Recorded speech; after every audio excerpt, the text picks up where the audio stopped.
tutorial will address two criteria of the Unit 27 assignment. P4, implement, test and document a simple login, and M3, create a multi-user dynamic login.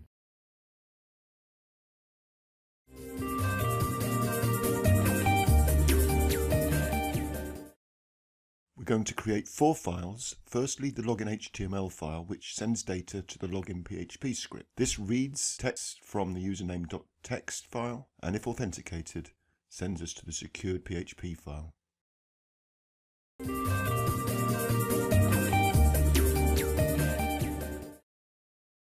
The main control structure in our script will be a loop.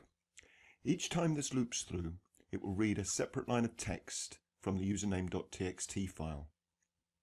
Obviously, this is where we're storing our usernames and passwords. But we don't want the loop to go on indefinitely, so what we need to do is have a little control structure in that checks to see whether it's not the case that our script has reached the end of the file. Each time it goes through, as long as it's not the end of the file, it will continue to loop.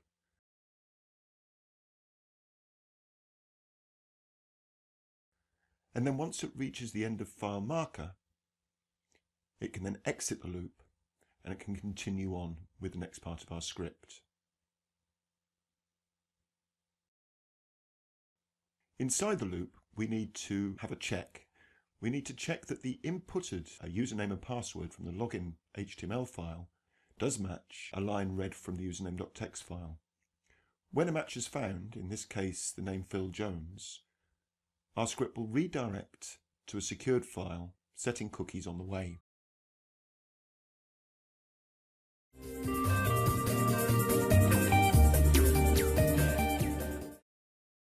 So, now that we understand the structure of our login script, it's time to take a look at the code we'll need. First, we'll need to capture the form data and assign the inputs to variables. I'm assuming here that you've used the get method, but you could have used the post method. We need the variable names to be short so that they're more usable later in the script. So the first one is username, UN, equals the get superglobal variable, and inside the get superglobal variable, the field name is username. Again, I'm assuming that this is the name that you've given to your input field from your login HTML form. And I want to do the same thing for the password.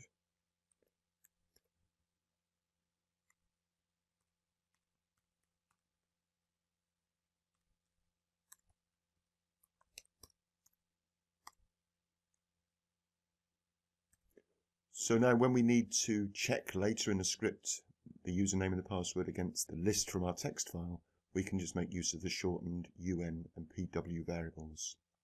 We also need to use the fopen function to open our username's text file ready for reading. If you remember, we used this in an earlier tutorial. It's fopen, and then because it's a function, it uses the curved brackets.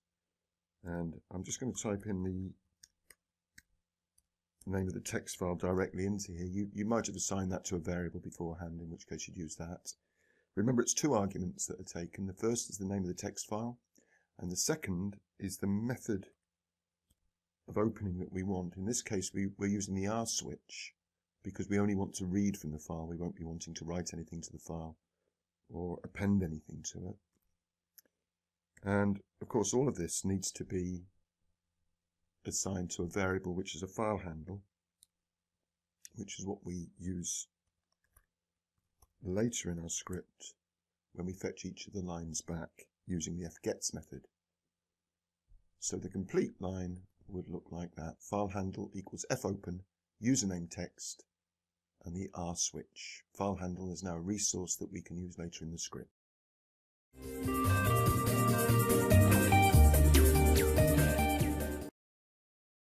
Okay, so I've switched editors for this part of the tutorial. There was 1 or 2 syntax highlighting bugs in the coding editor, but the script is exactly the same. So the first thing we're going to look at now is the first of our 2 control structures, and this is the while loop. What we want here is we want this to loop through our text file, reading 1 line at a time until it reaches the end of the file. So we use the keyword while, and to prevent the while loop from looping forever, we need to put inside some curved brackets a check to let the while loop know when it should stop. And what we're going to use here is the file end of file function, or FEOF function, to check that the end of the file has been reached.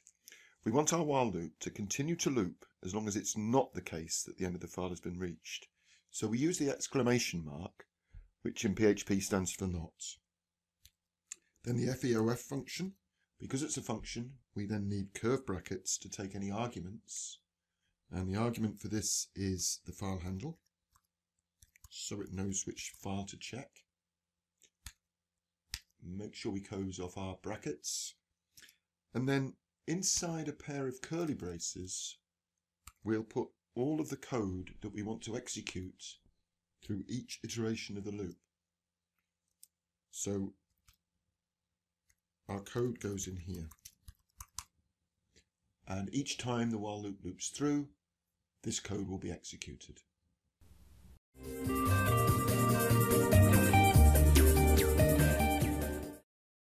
So before we look at what occurs inside our while loop and the code that we need to write, I just want to remind you of what our username text file looks like.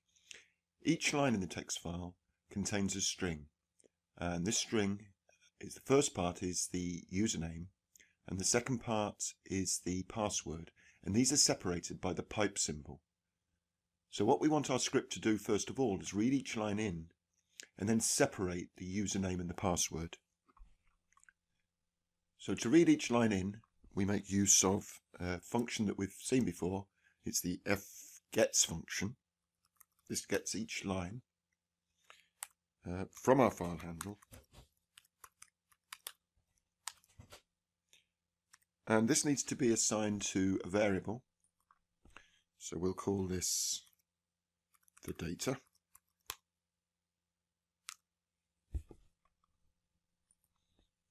And then we're going to use a function called explode.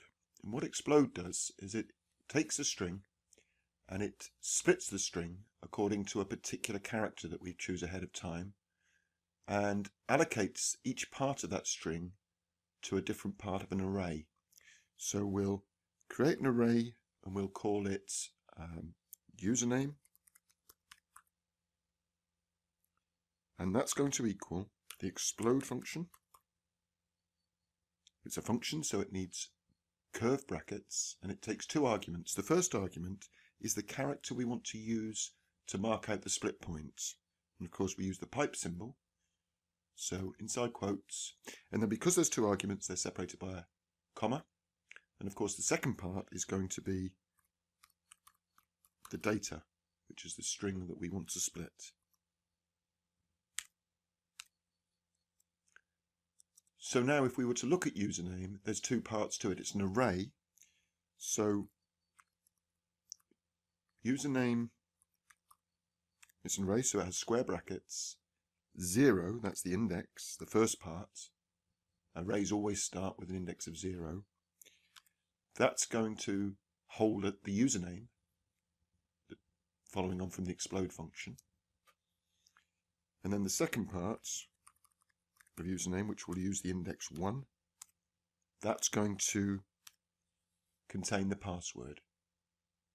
Now that's not enough in itself, because unfortunately when we create text files there's often hidden characters like the new line character or even spaces that need to be trimmed away before we've actually got the pure username and the pure password. And if we don't trim that, then when we come to compare them in our if statement later, it won't match the username and the password that's been inputted through the login. So we'll trim these up and we'll allocate them to some new variable names, and we'll call the first one username. See, I'll put the underscore in there. That's just to separate it from the username array. And that's going to equal the trim function, which just takes one argument, and that is the thing that we want to trim. So in this case it's username 0. Don't forget to close off the curved bracket, and we'll need to do the same thing for the password. So we'll call this one password, and again the trim function.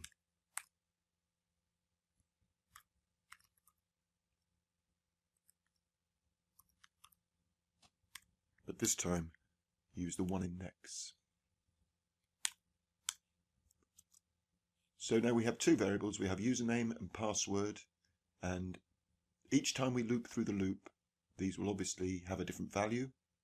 The first time they'll have the value of the first line, so username would be the username on the first line, and password, the password from the first line. And then we're ready to use the if statement to check these.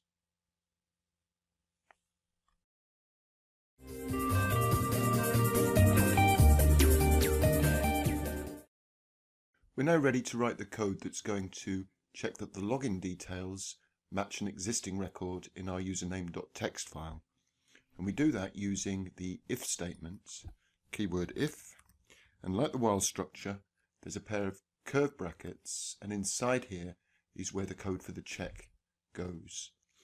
So we want to check that the login username, UN, is equal to the record that we've exploded and trimmed from our text file. So that was user underscore name. And notice that there's a double equals sign there. This is an equivalence check, unlike the single equals sign, which is an assignment operator. So we want to check that username matches the login username, and we also want to check that the passwords match.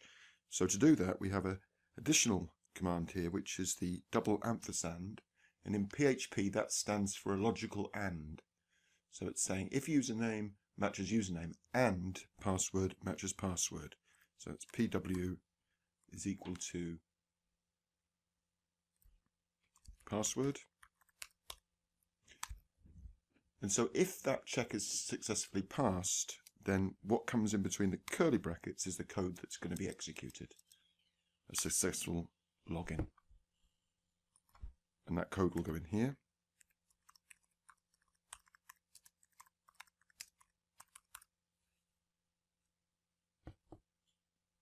And of course, if there's no successful login, then it will continue round in our while loop.